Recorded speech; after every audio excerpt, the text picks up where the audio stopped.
Hello myself Faheem. അപ്പോൾ ഇന്ന് വന്നിട്ടുള്ളത് ഇങ്ങനെ repeat, super repeat, ultra repeat അങ്ങനെ ഉള്ളവർക്ക് വേണ്ടി ഒരു വീഡിയോ ചെയ്യാം എന്ന് വെച്ചിട്ടാണ്. അപ്പോൾ ഞാൻ ഫസ്റ്റ്ലി പറയുന്നത്, ഞാൻ റിപ്പീറ്റർ ആയിരുന്നു. എൻ്റെ കൂടെ ഞാൻ റിപ്പീറ്റ് ചെയ്യുമ്പോൾ എൻ്റെ കൂടെ പഠിക്കുന്ന പല ആൾക്കാരും റിപ്പീറ്റേഴ്സ് ആയിരുന്നു, അല്ലെങ്കിൽ സൂപ്പർ റിപ്പീറ്റ്, അൾട്രാ റിപ്പീറ്റ്. പിന്നെ റിപ്പീറ്റേഴ്സിൽ വളരെ ചുരുളമായി കുറച്ച് ആൾക്കാരെ ഉണ്ടായിരുന്നുള്ളൂ.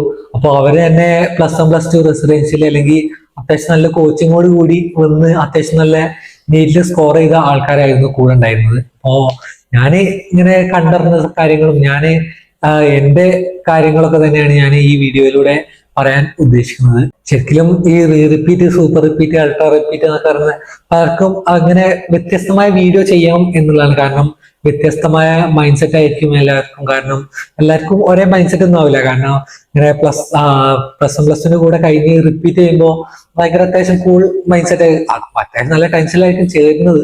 പക്ഷെ എന്നാലും എത്തുമ്പോൾ കുറെ റിപ്പീറ്റേഴ്സ് ഉണ്ടാവും. അപ്പോൾ അതിനോടൊരു കൂൾനെസ് ഒക്കെ ചിലപ്പോൾ കിട്ടും. പക്ഷെ അതുപോലല്ല റിപ്പീറ്റ് ടൈമിൽ പറയുമ്പോൾ നമ്മളെ കൂടെയുള്ള കുറെ ആൾക്കാർ റിപ്പീറ്റേഴ്സ് ഉണ്ടാവും. പക്ഷെ നമുക്ക് ആ ഒരു വൈബ് ഒരിക്കലും കിട്ടില്ല. കാരണം ഫസ്റ്റ് ഇയറിൽ ഉണ്ടായ ട്രോമ സംഭവങ്ങളൊക്കെ ഉണ്ടാവും. പിന്നെ സൂപ്പർ റിപ്പീറ്റ് പറയുമ്പോഴത്തേന് നമുക്ക് പ്രഷർ ഭയങ്കര പ്രഷറൈസ്ഡ് ആയിരിക്കും. കാരണം വീട്ടിൽ നിന്നൊക്കെ പോയാൽ അപ്പം തന്നെ ചോദിക്കും. കാരണം 3 വട്ടമായി റിപ്പീറ്റ് ചെയ്യുന്നു. അപ്പോൾ വീട്ടിലേക്കൊന്നും പോകാൻ തന്നെ കഴിഞ്ഞോളന്നില്ല. അതുപോലെ തന്നെ ഫ്രണ്ട്സ് ആണെങ്കിലും ഒക്കെ നമ്മളെക്കാട്ടിലും ഏജ് കുറഞ്ഞ ആൾക്കാരായിരിക്കും. പിന്നെ അപ്പോൾ അത്യാവശ്യം നല്ല പാടായിരിക്കും. പിന്നെ അൾട്രാ ഒന്നും പറയണ്ട, അതിന് മാത്രം പ്രഷറൈസ്ഡ് ആയിരിക്കും എല്ലാവരും. അപ്പോ ഞാൻ ഇങ്ങനെ ഒറ്റ വീഡിയോ ആയിട്ട് ഇൻക്ലൂഡ് ചെയ്യുന്നത് ഇപ്പോൾ എല്ലാവരുടെ അവസ്ഥ അറിഞ്ഞോട്ടെ എന്ന് വിചാരിച്ചിട്ടാണ്. അപ്പോ എന്തെന്നാലും നമ്മൾ ഈ ഒരു കൊല്ലം കൊണ്ട് എന്തെന്നാലും കിട്ടുക എന്നുള്ള രൂപത്തിൽ തന്നെ നമ്മൾ ചെയ്യുക. ഇനി അടുത്തൊരു കൊല്ലം നമ്മൾ നീറ്റിന് വേണ്ടി ടൈം സ്പെൻഡ് ചെയ്യുക അങ്ങനെ ഒരിക്കലും ഒരു ടൈമിലും വിചാരിക്കരുത്. ചിലപ്പോൾ നമ്മൾ ലാസ്റ്റ് ഒക്കെ ആകുമ്പോൾ എന്താ തോട്ടുണ്ടാവും, ഇങ്ങനെ ഒരു മാസത്തിനുള്ളിൽ ഒരു വട്ടം പണി റിപ്പീറ്റ് ചെയ്താലോ, അങ്ങനെയൊക്കെ ഒരു തോട്ട് ഉണ്ടായിക്കൂടെ എന്നല്ലേ. പക്ഷെ അത് ഭയങ്കര പ്രഷറൈസ്ഡ് ആയിരിക്കും. അതിപ്പം കാണുമ്പോൾ അങ്ങനെ സുഖമായിട്ടൊക്കെ ചിലപ്പോൾ തോന്നിയേക്കാം. ഒരു കൊല്ലം പണി ഇതാക്കിയാൽ ഒരു കൊല്ലം പണി ടൈം കിട്ടുന്നൊക്കെ വിചാരിച്ചാൽ നമ്മൾ ചിലപ്പോൾ ഒരു കൊല്ലം പണി സ്കിപ്പാക്കാം എന്നൊക്കെ ചിലപ്പോൾ തോട്ട് വന്നേക്കാം. പക്ഷെ ഒരിക്കലും നല്ലതല്ല. ഒരിക്കലും ആ തോട്ടെ മൈൻഡിലൂടെ വരരുത്. കാരണം നമ്മൾ അടുത്ത കൊല്ലം വരികയാണെങ്കിൽ അതിന് മാത്രം പ്രഷറൈസ്ഡ് ആയിട്ട് നമുക്ക് ടൈമും ഒരുമാതിരി പ്രഷർ, ആ ടെൻഷൻ കൊണ്ട് കഴിഞ്ഞിട്ടുള്ള ടൈമേ നമുക്ക് പഠിക്കാൻ കിട്ടുള്ളൂ. അപ്പൊ അതൊക്കെ ഭയങ്കര ഇതാണ്. ഒരിക്കലും അടുത്ത കൊല്ലത്തേക്ക് വെയിറ്റ് ചെയ്ത് ഈ കൊല്ലം കൊണ്ട് തന്നെ നമ്മൾ മാക്സിമം ചെയ്യുക. മാക്സിമം നമ്മളെ കൊണ്ട് പറ്റുന്ന അത്ര ചെയ്യുക. കിട്ടിയില്ലെങ്കിൽ വേറെ ഏതെങ്കിലും കോഴ്സ് തന്നെ സെലക്ട് ചെയ്യുക എന്നുള്ള രൂപത്തിൽ തന്നെ പോവുക. അങ്ങനെ ആകുമ്പോഴേ ഇപ്പോൾ ഇതിനു വേണ്ടി നമ്മൾ മാക്സിമം വർക്ക് ചെയ്യുള്ളൂ. അപ്പൊ എന്നാലും നമ്മൾ മാക്സിമം ചെയ്യാൻ പറ്റുന്ന അത്ര ചെയ്യുക ഇക്കൊല്ലം തന്നെ എന്നുള്ളതാണ് ആദ്യം തന്നെ പറയാനുള്ളത്. ഞാൻ ഇങ്ങനെ റിപ്പീറ്റ് ടൈമിലൊക്കെ ചെന്നപ്പോൾ അത്യാവശ്യം എല്ലാവർക്കും അത്യാവശ്യം നല്ല ബേസും കാര്യങ്ങളും ഉണ്ടായിരുന്നു. എൻ്റെ ചുറ്റുവട്ടത്തിലുള്ള ഹോസ്റ്റലിലാണെങ്കിലും ക്ലാസ്സിലാണെങ്കിലും എല്ലാവർക്കും അത്യാവശ്യം നല്ല ബേസ് ഉണ്ട്. കാരണം എല്ലാവരും ഇതില് നീറ്റിൽ അത്യാവശ്യം നല്ല സ്കോർ ചെയ്ത ആൾക്കാർ തന്നെയാണ്. 600+ അതിന് മുന്നത്തെ കൊല്ലം. അപ്പോ അത് വലിയ കിട്ടുന്നില്ല എവിടെയും. അപ്പോ അങ്ങനത്തെ ആൾക്കാരാണെന്നും അധികം ഉണ്ടായിരുന്നത്. പിന്നെ ഞാൻ ഇടയ്ക്ക് റെഫറൻസിന് പോകാറുണ്ട്. ആ റെഫറൻസിന് പോകുമ്പോഴാണ് ഞാനൊരു AC റൂമിലാണ് ഇരിക്കുക. B ബ്ലോക്കിൽ ഒറ്റ AC റൂമേ ഉണ്ടായിരുന്നുള്ളൂ ബോയ്സിന്. അപ്പോൾ ആ AC റൂമിൽ നമ്മൾ പോയിരിക്കുമ്പോഴാണ് നമ്മൾ വേറെയുള്ള ഹോസ്റ്റലത്തെ ആൾക്കാരോടൊക്കെ നമ്മൾ പരിചയപ്പെടുക. അപ്പോ ഇങ്ങനെ അവര് ഡൗട്ട് ചോദിക്കുമ്പോഴാണ് നമുക്ക് മനസ്സിലാവുക കുറെ അറിയാത്ത ആൾക്കാരും ഉണ്ട് എന്നുള്ളത്. അപ്പൊ ഇങ്ങനെ ചില ആൾക്കാർക്ക് റിപ്പീറ്റ്, സൂപ്പർ റിപ്പീറ്റ് ഒക്കെ ആയാൽ പോലും ചില ആൾക്കാർക്ക് തീരെ ബേസ് ഒന്നും ഉണ്ടായിക്കോളും എന്നില്ല. അപ്പോ അത് റിപ്പീറ്റ് ടൈമിൽ നമ്മളത്ര പഠിച്ചിട്ടില്ല എന്നുള്ളതാണ് മനസ്സിലാക്കുന്നത്. ഞാനൊക്കെ അത്യാവശ്യം നല്ല ഹാർഡ് വർക്ക് ചെയ്തിട്ടുണ്ട്. ഏകദേശം കിട്ടുന്ന സമയം മൊത്തം എഫക്റ്റീവായിട്ട് തന്നെയാണ് ഞാൻ കൊണ്ടുപോയിട്ടുണ്ടായിരുന്നത് റിപ്പീറ്റ് ടൈമിൽ. അപ്പോ ഇത് നമുക്ക് എന്തായ റിപ്പീറ്റ് ടൈമിൽ നമുക്ക് ഉപകാരപ്പെട്ടിരുന്നു. ആ കൊല്ലം കിട്ടിയിട്ടില്ലെങ്കിൽ പോലും അതിന് പിറ്റത്തെ കൊല്ലം അത്യാവശ്യം നല്ല ഉപകാരപ്പെട്ട ഒരു സംഭവമായിരുന്നു. അത്യാവശ്യം നല്ല ഹാർഡ് വർക്ക് ചെയ്തുകൊണ്ട്. അപ്പോ അങ്ങനെ ഹാർഡ് വർക്ക് ചെയ്യാത്തവരായിരിക്കും അത്, അല്ലെങ്കിൽ വർക്ക് ചെയ്തിട്ട് മനസ്സിലാകത്തോ എനിക്ക് അറിയില്ല. അപ്പോ ആ ഒരു ബേസ് ഇല്ലാത്ത കുറെ ആൾക്കാരെ അങ്ങനെയായിരുന്നു ഞാനൊക്കെ കണ്ടിരുന്നത്. അപ്പൊ അവരൊക്കെ ചോദിക്കുന്ന ചില ഡൗട്ട്, കാരണം ബേസ് ഉണ്ടാവില്ല. കാരണം നമ്മളെ പോലെ തന്നെ ആയിരിക്കും അവരും മുന്നോട്ട് പോകാൻ വേണ്ടി ട്രൈ ചെയ്യുക. പക്ഷെ അവർക്ക് അതിന് മുന്നത്തെ കൊല്ലം വർക്ക് ചെയ്യാത്തതുകൊണ്ടുള്ള ചെറിയൊരു പ്രശ്നം ഉണ്ടാവും.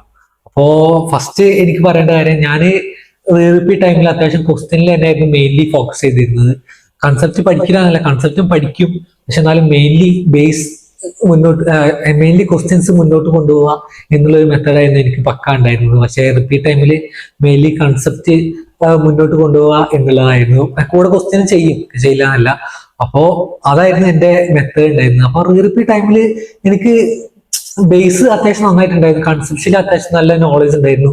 എന്റെ കൂടെ ഉണ്ടായിരുന്ന അധികം ഹോസ്റ്റലിനാണെങ്കിലും ക്ലാസ്സിനാണെങ്കിലും എല്ലാവർക്കും അത്യാവശ്യം നല്ല കൺസെപ്ഷ്യലി അത്യാവശ്യം നല്ല അറിവ് തന്നെ ആയിരുന്നു. മെയിൻലി ക്വസ്റ്റ്യൻസിൽ തന്നെയായിരുന്നു എല്ലാവരും ഫോക്കസ് ചെയ്തിരുന്നത്. പക്ഷേ ചില ആൾക്കാർ റിപ്പീറ്റ് ആണെങ്കിൽ പോലും അവർക്ക് ബേസ് ഇല്ലാത്ത കുറെ ആൾക്കാർ ഉണ്ടാകാറുണ്ട്. അപ്പോൾ അവരൊക്കെ മെയിൻലി കൺസെപ്ഷ്യലി മുന്നോട്ട് പോകുന്നതാണ്. കൂടെ ക്വസ്റ്റ്യൻ ചെയ്യുക, മെയിൻലി കൺസെപ്ഷ്യലി മുന്നോട്ട് ചെയ്യുക. നമ്മൾ വേറെ ഒരാളെ കണ്ടു പഠിക്കുക എന്നുള്ളതിലപ്പുറം നമ്മൾ മുന്നോട്ടേക്ക് ചെല്ലുക എന്നുള്ളതാണ് മെയിൻലി ഫോക്കസ് ചെയ്യേണ്ടത്.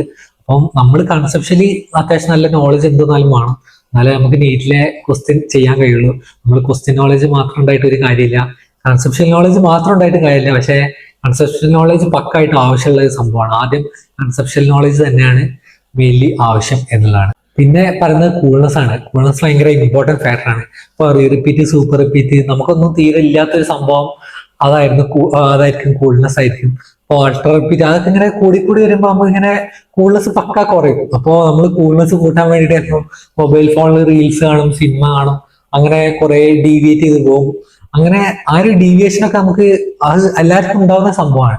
അപ്പോൾ 90% ഓഫ് ആൾക്കാർക്കും ആ ഒരു ഡീവിയേഷൻ ഉണ്ടാവും. പക്ഷെ കുറെ ആൾക്കാർക്ക് ആ ഡീവിയേഷൻ ഉണ്ടായാലും ചിലപ്പോൾ കിട്ടും. കാരണം നല്ല പഠിത്തം തന്നെ ആയിരിക്കും മെയിൻ, ആ ഒരു രൂപത്തിൽ തന്നെ നിൽക്കുന്ന ആൾക്കാരുണ്ടാവും. ചില ആൾക്കാര് ആ ഡീവിയേറ്റ് ചെയ്ത് പോയി പഠിത്തമല്ല ഇതാണ് മെയിൻ, റീൽസ് ആണ് മെയിൻ എന്നുള്ള രൂപത്തിൽ നിൽക്കുന്ന ആൾക്കാരും കുറെ ഉണ്ടാവാൻ ചാൻസ് ഉണ്ട്. അപ്പോൾ അവർക്ക് കിട്ടുകയില്ല, അതാണ് ഉണ്ടാകാനുള്ള ചാൻസ്. അപ്പോൾ നമ്മൾ ചെയ്യേണ്ടത് ഭയങ്കര കൂളായിട്ട് നിൽക്കുക, കൂളായിട്ട് തന്നെ പഠിത്തത്തിൽ തന്നെ മെയിൻലി ഫോക്കസ് ചെയ്യുക എന്നുള്ള രൂപത്തിൽ തന്നെ നമ്മൾ മുന്നോട്ട് പോവുക എന്നുള്ളതാണ്. ഇപ്പൊ മൊബൈലൊക്കെ നമുക്ക് ഇപ്പം പാലയിലാണെങ്കിലും ഇതിലാണെങ്കിലും ഒക്കെ നമുക്ക് മൊബൈൽ കിട്ടാനുള്ള എല്ലാ സാഹചര്യവും ഉണ്ടാവും. ഇപ്പൊ ടാബിലാണെങ്കിൽ ചിലപ്പോൾ ഗൂഗിൾ ഓപ്പൺ ചെയ്യാൻ കഴിയുന്ന സാഹചര്യം ഉണ്ടാവും. അങ്ങനെ എല്ലാവിധ സെറ്റപ്പുകളും നമുക്ക് ഉണ്ടാവും. പക്ഷെ നമ്മൾ അതിലേക്കൊന്നും മുന്നോട്ട് പോകരുത് എന്നുള്ളതാണ് എൻ്റെ പേഴ്സണൽ അഭിപ്രായം. കാരണം നമുക്ക് അത് മുന്നോട്ട് പോയാൽ പിന്നെ അതിൽ അഡിക്ഷൻ ആവും, ഭയങ്കര സുഖമായി കാരണം ചിലപ്പോൾ നമുക്ക് സ്കോറും ഉണ്ടാവും. അപ്പോൾ ഇത് പോയാൽ നമുക്ക് ടാബിലൊക്കെ നമ്മൾ മുന്നോട്ട് പോയാൽ നമുക്ക് അത്യാവശ്യം നല്ല സ്കോർ കിട്ടുന്നുണ്ടാവും.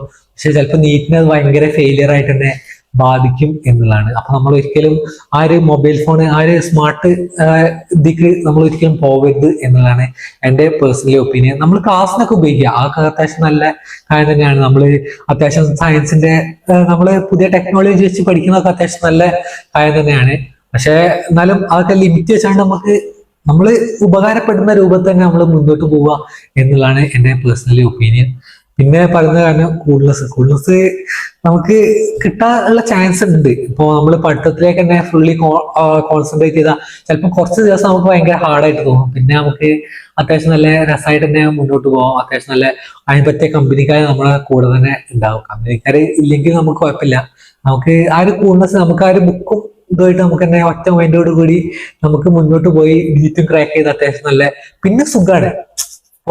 ഇപ്പോ ഞാൻ 2 മാസത്തോളം ഫ്രീ ആയിരുന്നു. അപ്പോൾ ഫുൾ ടൈം മൊബൈല് ആ ഒരു ലൈഫ് തന്നെ ആയിരുന്നു ഫുള്ള് ഉണ്ടായിരുന്നത്. അപ്പോൾ ആ ഒരു ഇതിൽ തന്നെ നമുക്ക് മുന്നോട്ട് പോവാ. നമ്മൾ ആ ടൈമിൽ പഠിക്കുന്ന ടൈമിൽ എന്തായാലും മാക്സിമം പഠിക്കുക എന്നുള്ളത് തന്നെയാണ് മെയിൻലി കാര്യം. പിന്നെ പഠിക്കുമ്പോഴൊക്കെ ചെറിയ മനസ്സോട് കൂടി തന്നെ പഠിക്കുക. നമ്മള് ഇങ്ങനെ ഒരു ചെറിയ കുട്ടികളെ പോലെ തന്നെ നമ്മൾ മുന്നോട്ട് പോവുക, അത് ഭയങ്കര ഹെൽപ്ഫുൾ ആയിരിക്കും. അപ്പൊ നമ്മൾ വലിയൊരാളായിട്ട് നമുക്ക് ഫീൽ ചെയ്താൽ നമുക്ക് ചിലപ്പം പഠിക്കാൻ കഴിഞ്ഞോളും എന്നില്ല. അപ്പൊ ഫ്രണ്ട്സുകളായിട്ട് നമ്മൾ വലിയൊരാളായിട്ട് നടക്കണമെന്ന് ചിലപ്പം പഠിക്കാൻ കഴിഞ്ഞോളണം എന്ന് ഇല്ല എന്നുള്ളതാണ് എൻ്റെ ഒരു പേഴ്സണൽ ഒപ്പീനിയൻ. നമ്മൾ ഒരു ചെറിയ മനസ്സോട് കൂടി നമ്മൾ പഠിത്തത്തിലേക്ക് തന്നെ മെയിൻലി ഫോക്കസ് ചെയ്ത് നിൽക്കുക. നമ്മൾ കൂടെ എന്തെന്നാലും ഫ്രണ്ട്സുകൾ, നമുക്ക് അതിന് പറ്റിയ ഫ്രണ്ട്സുകൾ ഉണ്ടാവും. അപ്പൊ റിപ്പീറ്റ് ഒക്കെ ചെയ്യുന്നതല്ലേ, അപ്പോൾ കൂടെ എന്തെന്നാലും അതിനെ പറ്റിയ ആൾക്കാരുണ്ടാവും എന്നുള്ളതാണ്.